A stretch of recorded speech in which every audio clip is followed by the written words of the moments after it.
DPA news Marathi, शोध सत्य बातमीचा।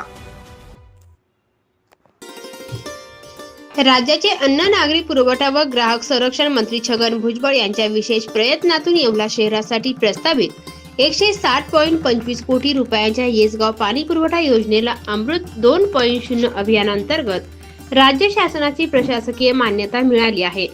या योजनेमुळे येवला शहराला दररोज शुद्ध पाणी पुरवठा होणार असून सन 2056 पर्यंतचा पिण्याच्या पाण्याचा प्रश्न कायमस्वरूपी मार्गी लागणार आहे। शहराची वाढती लोकसंख्या आणि नव्याने विकसित झालेल्या वस्त्यांमुळे सध्याच्या पाणी पुरवठा योजनेवर मोठा ताण निर्माण झाला आहे। त्यामुळे नागरिकांना 3 ते 5 दिवसाआड पाणी मिळत आहे। ही समस्या कायमची दूर करण्यासाठी येसगाव उद्भवावरून नवीन पाणी पुरवठा योजना प्रस्तावित करण्यात आली होती। या योजनेला 8 मे 2026 रोजी राज्याच्या उच्च अधिकार समितीची मान्यता, 18 जून रोजी केंद्र शासनाच्या शिखर समितीची मंजुरी आणि 3 जुलै रोजी राज्यस्तरीय तांत्रिक समितीची मान्यता मिळाल्यानंतर आता नगर विकास विभागाने प्रशासकीय मान्यता दिली आहे।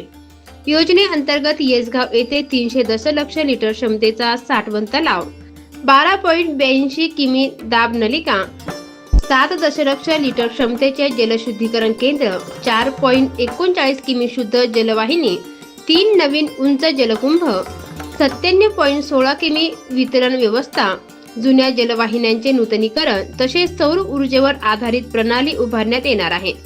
यामुळे शहरातील सर्व भागांना दररोज पुरेसे पाणी उपलब्ध होणार असून भविष्यातील वाढती लोकसंख्या लक्षात घेऊन ही योजना राबवण्यात येणार आहे।